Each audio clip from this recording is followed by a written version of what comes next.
Think about it. When you were a child, what did play mean to you? Was it running outside? Was it building with blocks? Was it playing with your favorite toy? Now, fast forward to adulthood. How do you spend your free time? I'm sure you don't build with blocks anymore. Maybe you do. Watching TV? Do you read? Do you scroll on your phone? Play looks different. Today, we're breaking down how play skills evolve with age and how we can support building those play skills in an ABA program. In the next episode, we're going to tackle what happens when play does not evolve, so stay tuned for that as well.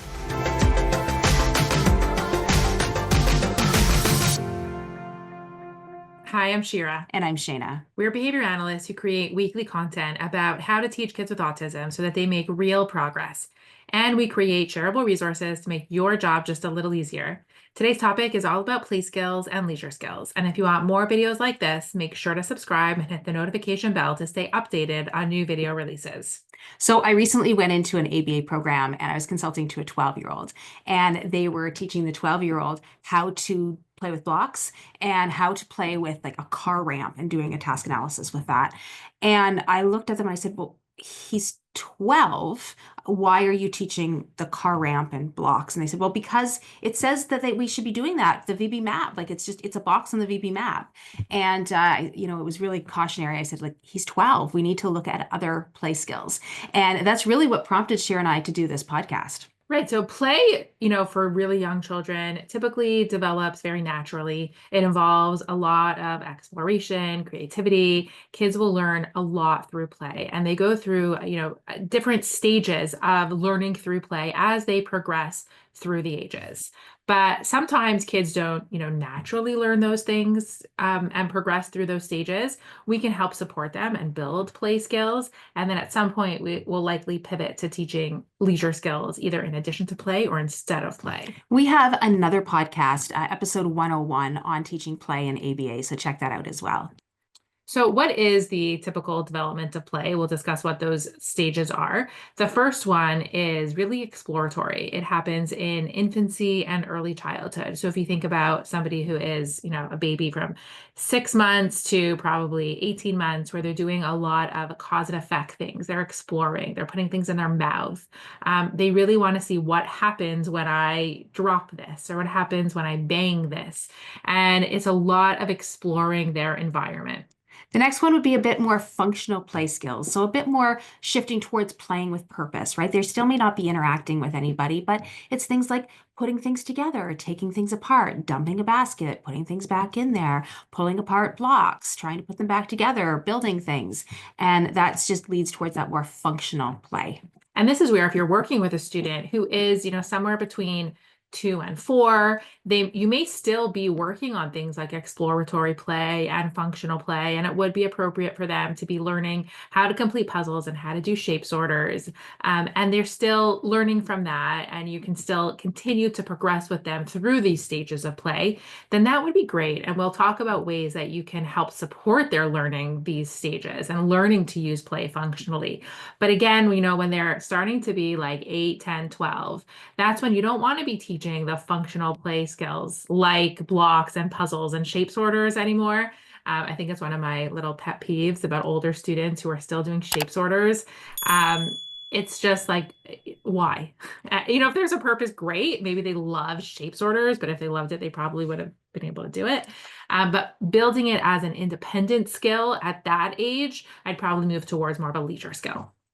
Pretend play skills would be the next one. And when I think pretend play skills, I think of, dressing up. But even before that, though, think about the very small steps of pretend play. And pretend play can literally be driving a car down a car ramp and then bringing it to the imaginary car wash. And that's pretend play at its smallest. And that's where, it goes from functional play to, okay, I'm pulling apart these blocks. I'm building the blocks. Now that I've built the blocks, I've made a car ramp out of these blocks. And now I'm using that car for that. And pretend play is also where you start incorporating peers. They start to want to play with other friends. And that's where there's also so many great skills to work on. If they're interested in pretend play and they're motivated, but maybe they're struggling with things like sharing or tolerating not doing it their way, then there's so many skills that you can work on within pretend play, even though they may be struggling to progress through it fully independently on their own, this is where we can support them to progress through this stage of pretend play using some of our other strategies and teach them some of these skills within pretend play. Also, just to preface with that, the interactive play in neurotypical kids doesn't come until the ages of at least late 3s to 4-year olds. So if you're looking at a 2-year-old or a 3-year-old and you're saying, why aren't they playing interactively? You know, there's a lot of parallel play happening. They're playing beside someone else in the playground, at school, whatever, but they're not playing interactively. Maybe they're just too young. So really keep that in mind. You know, unless they're 4 years old, don't push that interactive play.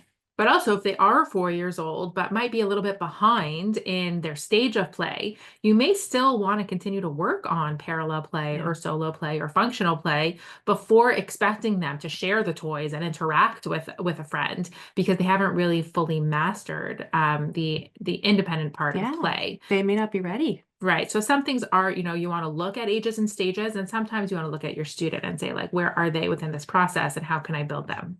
Another type of play is constructive play. And constructive play can be solitary play or it can be together, interactive play. It can also be very pretend. So think about building. And when I think of constructive play, my mind automatically goes to the circle or, kindergarten. And, you walk into a kindergarten classroom and you see a whole bunch of blocks in the kindergarten classroom. You typically see, I think of those like wooden log things that to build, those wooden houses with, like, probably from the olden days, but teachers seem to still have those in their classroom and a lot of those things. And that's the constructive building piece of it.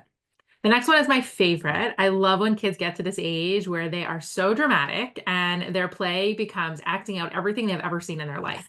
So all of a sudden, they're imitating every teacher they've ever had and everything that their parents do. I used to teach preschool and I taught about like the, 4 to 5-year-old age range. And I just enjoyed watching them play so much. Also, I would learn everything that was going on in their houses because they would come in and reenact everything that happened at home. And I love this stage. And I think that also gives so many important developmental lessons. Like they are actually processing what's going on in their world.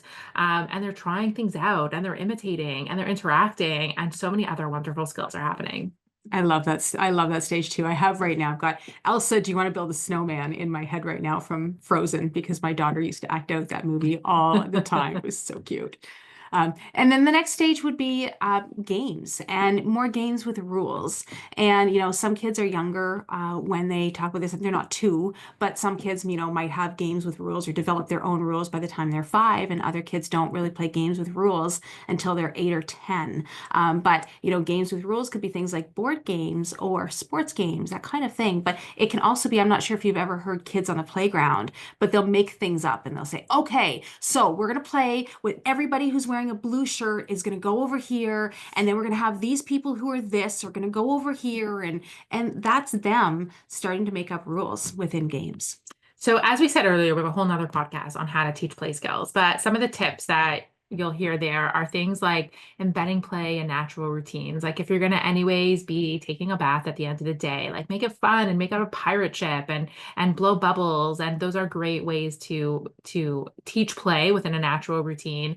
And also thinking about your child or your student's motivation, like what do they really love? So instead of trying to teach them to play with trains, if they have no interest in trains, but they really love bubbles, then go with the bubbles and do so many activities within that. We talk a lot about sensory social routines where we're building routines around play. So picking something that they love, like maybe it's the bubbles, and building a whole routine around the bubbles. It doesn't just have to be blowing the bubbles, but it could be like finding and searching for the bubbles and then having a whole like silly game and dropping them on the floor and then having to like pick it up again and open it. There's so many routines that you can create that don't have to be, ones that already exist. Just being creative in what your child is interested in.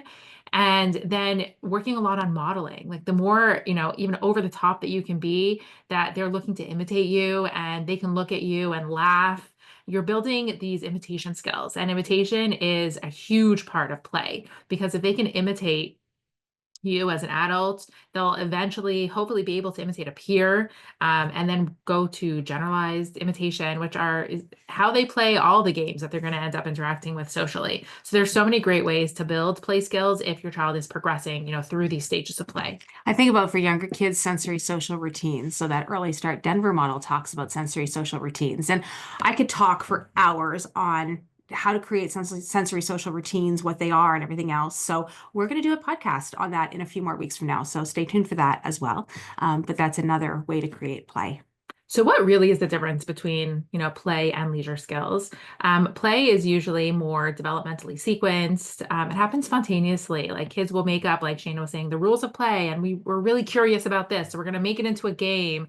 There's a lot of exploration happening within play.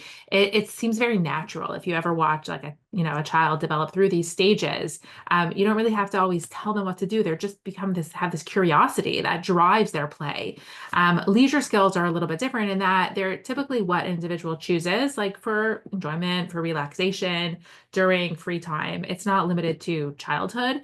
It's something that, teenagers and adults will typically choose things like hobbies or things that help them relax. They could be more independent or self-directed, and they tend to look a little bit different than play.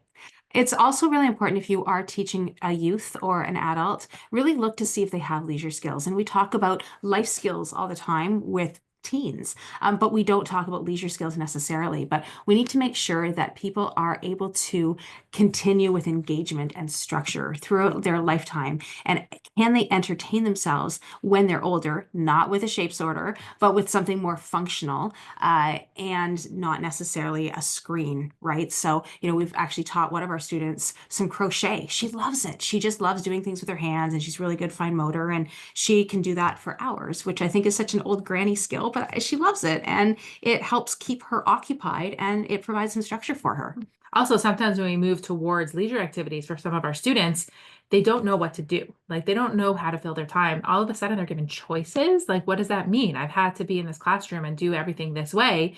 And so building the opportunity for them to choose the thing that you really enjoy can then become your leisure skill. And it really helps build their own independence, hopefully increasing their quality of life and help with their own, they can have something that they enjoy, which is a huge, huge benefit. So I remember, just a side story, but I remember way back when I grew up, stores were closed on Sundays, and there was literally nothing to do on a Sunday, and I would pace back and forth. I literally would pace back and forth in the house. I was probably 12, 13, growing out of like my play toys and stuff, and I had no idea what to do to fill my time. And it got to the point where I had to start creating lists of things that I could do. My mom would make me to-do lists and what have you. So thinking about leisure skills, and then you can jump towards, independent activity schedules. You check out our podcast that we just did on independent activity schedules as well. Typically, in ABA, we focus on play skills with much younger children. That's part of their like social and language development. And then we'll talk more in our next episode about when we would switch to leisure skills, but they're usually more appropriate for like teens or adults or what students who are not necessarily progressing through those stages in a way that they're learning and continuing to learn, and they're getting older and older. For more information on play skills versus leisure skills, click the link in and around this video or in the description and claim your free play skills flowchart.